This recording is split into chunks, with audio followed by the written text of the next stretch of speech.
ऐसे कुत्ते ही होते हैं। और तुम हो लोमड़ी। क्या हो तुम? लोमड़ी। साले चंट चालाक मतलबी हो तुम, एक नंबर के। तुम्हें क्या लगता है हमें नहीं पता चलेगा कि तुम यहाँ से क्यों जा रहे हो? दिव्या, नंदिनी कहाँ है? Where is Nandini? यही तो मैं तुम दोनों से पूछने वाली थी। नंदिनी तो अपना पेपर देने तक नहीं आई। What? उसने बोर्ड एग्जाम मिस कर दिया।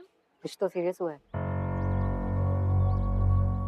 सोनी लिव के शो पहला प्यार लेस देन 1% चांस के एपिसोड 39 में क्या क्या होता है इस वीडियो में आपको देखने को मिलेगा। चलिए स्टार्ट करते हैं वीडियो। एपिसोड की शुरुआत होगी नंदिनी के घर से, जहाँ पे नंदिनी रोते रोते अपने दादाजी के पास जाएगी और उसे काफ़ी सुनाने लग जाएगी कि मतलब कि आप सभी लोगों ने मुझसे छुपाया, आप तो बता सकते थे, किसी ने हमें नहीं बताया सच्चाई के बारे में कि पापा को क्या है, तो भी हमें मतलब हमारे दोस्त ने भी हमें नहीं बताया, मुल्ले ने भी नहीं बताया।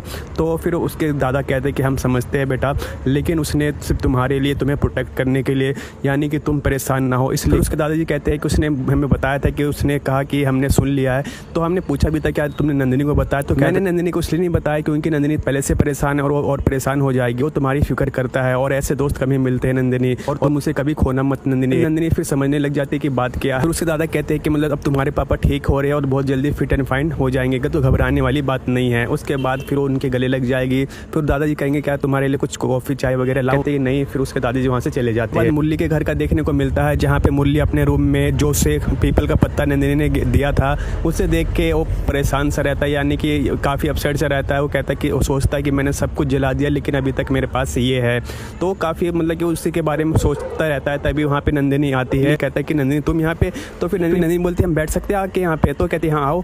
तो फिर वो सॉरी बोलती, फिर नंदिनी बोलती कि तुम्हारी एक और सीक्रेट मुझे पता है और तुम उसे छुपा रहे हो। तो फिर मुरली सोचता है कि इसे असली बात तो पता नहीं चल गई, वो काफ़ी घबरा जाता है। कहता है कि नहीं कुछ ऐसी बात नहीं है नंदिनी, तुम ऐसी बस सोच रही हो। फिर नंदिनी बोलती है कि तुम सीक्रेट छुपाना भी जानते हो, तो फिर उसे आराम मिलता है कि मतलब कि यही बात थी। उसने फिर बताती है कि दादाजी ने मुझे सब कुछ बता दिया है कि मतलब कि कैसे तुमने उनको बताया और वो तुम मेरी फ़िक्र करते हो, तुम मेरी फ़िक्र करते हो इसलिए तुमने मुझे बातें नहीं बताई। तो वो भी उसे सॉरी कहेगी, तो कहती कोई बात नहीं। फिर वहाँ पे थोड़ी बहुत उनके बीच में बातें चलती है। फिर नंदिनी उसके चेहरे को देख के बोलती है कि तुम मुझसे कुछ और भी छुपा रहे हो, बताओ क्या बात है। लेकिन वो कहता है कि ऐसी कोई बात नहीं है। फिर वो बताता है कि हाँ एक बात है। मुरली बताता है कि अब मैं 12th के बाद दिल्ली चला जाऊँगा, कॉलेज में वहीं पढ़ाई करूँगा, कुछ नौकरी वगैरह वहीं से मैं करूँगा, तैयारी वगैरह। तो फिर वो कहते हैं कि नहीं तुमने डिसाइड किया था कि तुम हमारे साथ रहोगे कॉलेज तक, और मतलब कि दोनों तुमने कहा था ना मुरली कि हम दोनों साथ में पढ़ेंगे और कॉलेज तक। तो फिर वो काफ़ी उसे समझाने लगती है, उसे बोलने लग जाती है नहीं मतलब कि कम से कम तो रुक तो जाओ, कुछ दिनों तक रुक जाओ। तो बोलता है कि नहीं मतलब कि पापा नहीं मान रहे और ये पापा ने ही कहा है, तो मैं पापा की बात कैसे टाल सकता हूँ। तो लेकिन उसे नंदिनी काफ़ी रोकने की कोशिश करेगी, मतलब कि मत जाओ, मैं अकेले हो जाऊंगी। लेकिन मुरली कहता है कि नहीं मतलब इतने सारे दोस्त तो है तुम्हारे साथ और विक्रम भी तो है तुम्हारे पास। लेकिन वो कहती है कि हमारा प्यारा दोस्त हमारे पास नहीं रहेगा, मैं तुम्हें काफ़ी याद करूँगी। वो उससे काफ़ी फोर्स करेगी रुक जाओ मत जाओ। फिर नंदिनी बोलती है अगर तुम्हें जाना ही है तो ग्रेजुएट करने के बाद, पोस्ट ग्रेजुएट के बाद चले जाना, यहाँ पर तो अच्छे कॉलेज है। लेकिन वो कहती है नहीं पापा ने बस बोल दिया है। तो फिर वो कहते कि हम तुम्हारे पापा से बात करें, तो लेकिन कहते नहीं मैं खुद बात करूँगा। तो कहते ठीक है। उसके बाद वो नंदिनी मान जाती है। फिर नंदिनी बोलती कि हम तुम्हें काफ़ी मिस करेंगे और फिर हम अकेले भी हो जाएंगे। उसके बाद नंदिनी चली जाती है। उसके बाद देखने को मिलता है कि बैंक से कोई स्टाफ वगैरह लोन के लिए उसके घर पे आए होते हैं, जहाँ पे मुरली के पापा सब डॉक्यूमेंट वगैरह दे रहे हो। मुरली के पापा बैंक के स्टाफ वालों को लोन लेने के लिए कुछ अपने ज़मीन कागजात दिखाते, जो रतलाम की ज़मीन के कागजात रहते हैं, वो देख के वो मतलब कि देखते फॉर्म वगैरह। तभी वहाँ पे मुरली आता है और फिर उसके पापा पूछते हैं कि मतलब कि बैंक से बंसल जी आए हैं और लोन के कुछ कागजात देखने वगैरह के लिए। तो फिर उसके पापा कहते तुम्हें डिसाइड कर लिया ना, तुम्हें जाना है दिल्ली पढ़ाई के लिए। तो फिर वो सोचने लग जाता है नंदिनी की बातें, लेकिन वो कहता है कि हाँ मैंने डिसाइड कर लिया, मैं जाऊँगा। पापा कहते हैं कि एक बार दोबारा तुम बेटा सोच लो, अगर तुम्हें जाना है तो ठीक है, अगर नहीं जाना तो बता दो। लेकिन उसकी मम्मी उसको बोलती कि बेटा मत जा, यहीं पर रह, हमारे साथ रह के पढ़ाई कर ले, यहाँ पे तो कॉलेज है। लेकिन फिर उसके पापा बोलते एक बार दोबारा सोच ले बेटा, अगर एक बार लोन ले लिया तो फिर हमें इसे वापस करना ही पड़ेगा, और फिर सोच ले। तो फिर वो कहता कि मैंने सोच लिया, डिसाइड कर लिया है, मैं दिल्ली जाऊँगा कॉलेज पढ़ाई के लिए। तो फिर वो कहते ठीक है ओके कर दीजिए आप। उसके बाद मुरली वहाँ से चला जाता है। उसके बाद जो बैंक से स्टाफ वाले आए होते हैं वो कहते कि आपके कागजात काफ़ी अच्छे हैं और मतलब कि आपके लोन जल्दी पास हो जाएगा। स्कूल के कैंटीन का देखने को मिलता है, जहाँ पे दिव्या के पेट में कुछ गड़बड़ी होती है। वो कहती है कि मतलब कि पेट ऊपर जा रहा है बटरफ्लाई की तरह, फिर नीचे आ रहा है, ऊपर आ रहा है, तो पता नहीं क्या करूँ मैं, क्या कैसे क्या हो रहा है। तो फिर आयुष उसका मजाक उड़ाता है, कहता है कि मतलब कि कोयल होती है ना मच्छर मारने वाली की, वो लगा ले, वो मच्छर भी मर जाएंगे और तेरे बटरफ्लाई भी मर जाएगी। तो फिर दिव्या कहती है कि सबसे पहले तो तू ही मरेगा। तो उसके बाद थोड़ा वहाँ पे हंसी मजाक चलता है। बाद वहाँ पे मुरली आता है। फिर नंदिनी उसके पास जाती है और वो पूछती है कि तुमने अपने पापा से पूछा। तो तो कहते कि मैंने पूछा, बात करने की कोशिश की, लेकिन पापा कह रहे नहीं तुम्हें वहाँ पे जाना ही होगा, तो बात करने का कोई फ़ायदा नहीं हुआ। लेकिन नंदिनी उसे समझाती है कि मतलब कि मत जाओ, मतलब कि हम अकेले हो जाएंगे। काफ़ी उसे समझाएगी कि मत जाओ, रोकेगी उसे कि मतलब कि तुम ग्रेजुएट होने के बाद चल जाना, फिर हम ऐसे अलग अलग हो जाएंगे। लिली कहता है कि मैं आता रहूँगा मिलने के लिए, लेकिन कहता है कि क्या पता तुम आओ या ना आओ। तो कहता है कि नहीं मैं आता रहूँगा, हफ्ते 2-10 दिन में आता रहूँगा। विक्रम वगैरह पूछने लगते क्या बात है, क्या कुछ बातें हो रही है। फिर नंदिनी बोलती है कि तुम खुद ही पूछ लो मुरली से, वो क्या छुपा रहा है। फिर मुरली बताता है कि मैं बोर्ड एग्जाम के बाद 2 दिन के बाद ही मैं दिल्ली चला जाऊँगा, वहाँ मैं कॉलेज की पढ़ाई करूँगा। फिर विक्रम कहता है कि तुम यहाँ पर भी तो पढ़ाई कर सकते हो कॉलेज में, लेकिन कि पापा ने कहा तो मैं पापा की बात कैसे टाल सकता हूँ। फिर आयुष वगैरह उसका मजाक बनाते और कहते कि मतलब कि तू हमारी वजह से तो नहीं भाग रहा है, यहाँ पे हम तुम्हारी टांग खिंचाई करते हैं। लेकिन कहते हैं कि नहीं ये पापा की मर्जी है, तो ऐसा कुछ बात नहीं है। लेकिन फिर वहाँ पे उसे रोकने की कोशिश करेगी नंदिनी, लेकिन वो नहीं मानता। दीपू को देख लेता है और उसने सभी बातें सुन ली होती है, उसे काफ़ी गुस्सा होता है और वहाँ से वो चला जाता है। फिर मुरली दीपू के पीछे आता है, वो काफ़ी गुस्सा करने लग जाता है, कहता है कि हम ही कुत्ते हैं, हमारी दोस्ती पे हमने ट्रस्ट किया और फिर तुम हमें छोड़ के जा रहे हो, और हमें पता है कि तुम हमें क्यों छोड़ के जा रहे हो, तुम एक लोमड़ी हो, चंट निकले तुम, अपने मतलब हो गया तुम्हारा, तुम जा रहे हो कि हमें पता नहीं चलेगा तुम क्यों जा रहे हो, तुम एक लड़की के चक्कर में हमें छोड़, अपने दोस्त को छोड़, परिवार को, बहन को, मम्मी पापा को छोड़ के जा रहे हो उस एक लड़की के चक्कर में। तो फिर उसे समझाने की कोशिश करता है मुरली की ऐसी बात नहीं है। तो कहता है कि हमें मत सिखाओ यार, मतलब इतने दिन हम तुम्हारे साथ रहे हैं, समझाने की कोशिश करता है और फिर कहता है कि इधर आ। तो फिर दोनों बैठते हैं। फिर मुरली कहता है कि भाई मैं अगर यहाँ पे रहूँगा तो मुझे बार बार नंदिनी की याद आती रहेगी, मैं हर दिन टूटता और मेरा दिल हर दिन टूटता रहेगा, और जब मैं टूटता रहूँगा तो मेरे पूरे परिवार वाले मुझे देख के हम उदास हो जाएंगे, टूटते रहेंगे। तो मतलब कि इसमें मेरी भलाई है और मेरे परिवार वाले की भलाई है, तो तू समझ। फिर दीपू इमोशनल हो जाता है और कहता है कि भाई तू तो पढ़ाई लिखाई करके कुछ बन जाएगा, हम यहीं पे फिसड्डी रह जाएंगे और हमें कोई याद करेगा। लेकिन वो कहेगा भाई मैं आता रहूँगा, तुझसे मिलता जुलता रहूँगा। तो कहता है कि भाई छोड़, अब जाने के बाद कौन किसी से क्या मिलता है। लेकिन कहता है तू फिक्र मत कर, मैं तेरे से वादा करता हूँ मैं तुझे पढ़ाऊँगा और तेरे भी बोर्ड एग्जाम में काफ़ी अच्छे नंबर आएंगे। फिर मुरली हाथ आगे बढ़ाता है और दीपू भी हाथ आगे बढ़ाता है, दोनों हाथ पे हाथ रखते हैं और दोनों एक दूसरे के गले लग जाते हैं। नंदिनी के घर का देखने को मिलता है जहाँ पे उसके पापा अपने रूम में कुछ लैपटॉप से काम वाम कर रहे होंगे अपने ऑफिस का, तभी वहाँ पे आती है और फिर अपने पापा को लैपटॉप छीनती है और कहती है कि आपकी तबीयत खराब और काम कर रहे हो। तो कहते हैं कि मतलब थोड़ी सी ऑफिस का काम है, उसके बाद मुझे कोर्ट वगैरह भी जाना है। तो लेकिन कहते हैं कि आपकी तबीयत खराब है तो मतलब कि काम नहीं है अभी, बस आपको आराम करना है। तो फिर वो कहती है मानो बेटा मतलब मुझे काम करना है, लेकिन वो मानते नहीं है और फिर वो लैपटॉप रख देती है। थोड़ी बहुत बातें चलती है और बातें करते करते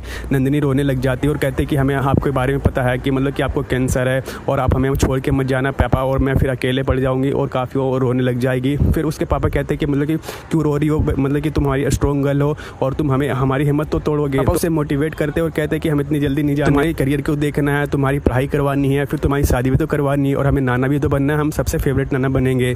तो फिर वो कहते हैं कि मतलब मल्टीपल नाना, तो कहते हैं कि तुम्हारे चाचू भी तो है। तो फिर वहाँ पे थोड़े बहुत उसे हंसाने की कोशिश करेंगे। उसके पापा कहते हैं कि मतलब एक बार एग्जाम खत्म हो जाए, ये सब टेंशन वगैरह खत्म हो जाए, तो उसके बाद हम एक हॉलीडे ट्रिप पे चलेंगे। तो फिर वो कहते हैं कि हम चलेंगे, लेकिन कहाँ चलेंगे। तो कहते हैं कि तुम बताओ। तो कहते हैं कि ठीक है हम बाद में सोच के बताएंगे। पापा कहते हैं कि तुम कहो तो हम विक्रम को भी साथ में ले चले। तो फिर वो थोड़ी मुस्कुराने लग जाएगी और हम उसे भी ट्रेन कर देंगे कि हमारी बेटियाँ कैसे खुश रहती है। नंदिनी अपने आंसू पोंछती है और फिर उसके पापा तो फिर लैपटॉप निकाल के काम करने लग जाती है और फिर नंदिनी वहाँ से चली जाती है। मुरली के घर का देखने को मिलता है जहाँ पे उसके डोरबेल बजती है, फिर उसकी मम्मी दरवाजा खोलती है और दीपू वहाँ पे होता है बैग लेके। फिर उसे नमस्ते करता है और कहता है कि दीपू यहाँ पे तुम क्या कर रहे हो। फिर उसे अंदर बुलाती है। फिर कहते हैं फिर दीपू सोफे पे बैठता है और बताता है कि मुझे मुरली ने बुलाया था, पढ़ाई करनी है ना, तो हेल्प वगैरह उसकी कर दूँ। तो मम्मी को लगता है कि दीपू मेरे बेटे मुरली को पढ़ाएगी, लेकिन फिर उसे पता चलता है कि नहीं मुरली मुझे पढ़ाने वाला है।